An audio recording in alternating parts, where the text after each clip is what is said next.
करने के लिए उपयोग किया, सही बात पहुंचाने के लिए उपयोग किया।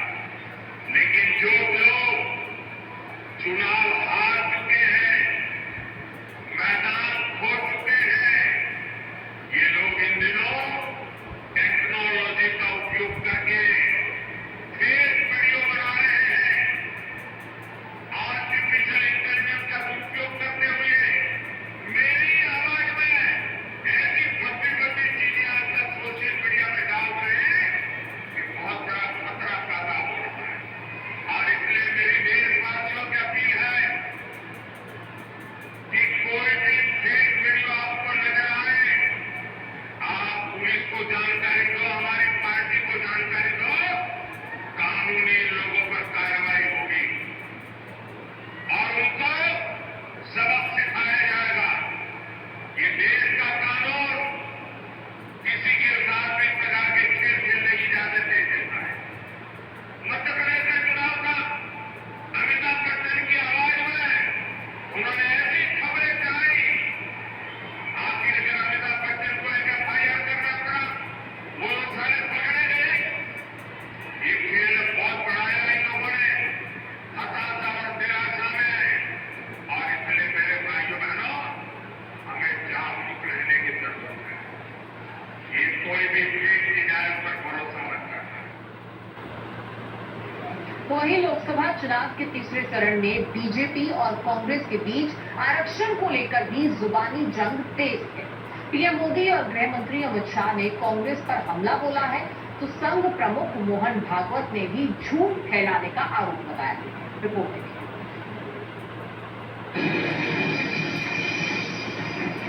ये जो बीजेपी के लोग हैं ना, ये जो आरक्षण पर और कॉन्स्टिट्यूशन पर आक्रमण कर रहे हैं और इसको खत्म करने की कोशिश कर रहे हैं, ये बिल्कुल गलत है। ये हम कभी नहीं होने देंगे। दलितों, पिछड़ों के आरक्षण को, आदिवासियों के आरक्षण को कम करके वो इसे मुसलमानों को नहीं बांटेंगे। जरा वह देश की जनता को वादा करो। तीसरे चरण की चुनावी जंग आरक्षण के मुद्दे पर आ गई। बीजेपी और कांग्रेस में आरक्षण को लेकर घमासान मच गया।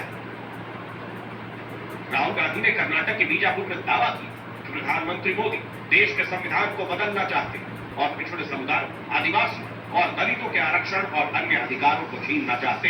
उनके इस बयान पर बीजेपी हमलावर हो गई। ओबीसी कोटे में जो 27% आरक्षण है, वो मुसलमानों को देने के लिए उन्होंने क्या किया, रातों रात एक कागज पे थप्पा मार करके सभी मुसलमानों को ओबीसी बना दिया, रातों रात। और इसके कारण वो ओबीसी का जो कोटा था उसके हकदार बन गए, और जो ओबीसी को मिलता था वो पूरा का पूरा उन्होंने लूट लिया। भाइयों, अब ये फॉर्मूला ये पूरे देश में लागू करना चाहते हैं। आरक्षण को लेकर राहुल गांधी के बयान पर गृह मंत्री अमित शाह ने भी जोरदार हमला बोला। राहुल गांधी पर अफवाह फैलाकर लोगों को गुमराह करने की कोशिश करने का आरोप लगाया। कहा कि जब तक एनडीए सत्ता में, कोई भी आरक्षण वापस लेने की हिम्मत नहीं कर सकता। भारतीय जनता पार्टी की सरकार इस देश में 10 साल से चल रही और दोनों बार पूर्ण बहुमत की सरकार होती। अगर भारतीय जनता पार्टी की मंशा होती कि आरक्षण को खत्म करना है तो हो चुका होता, बल्कि नरेंद्र मोदी जी ने पूरे देश में दलित, पिछड़े और आदिवासी भाई बहनों को गारंटी दी है, जब तक भारतीय जनता पार्टी है आरक्षण को कोई हाथ नहीं लगा सकता। बीजेपी ने जहां कांग्रेस के खिलाफ मोर्चा खोल दिया, वहीं आरएसएस प्रमुख मोहन भागवत ने भी बड़ा बयान दिया। कहा कि कुछ लोग आरएसएस के खिलाफ झूठ फैला रहे। आरएसएस हमेशा आरक्षण की पक्षधर रही।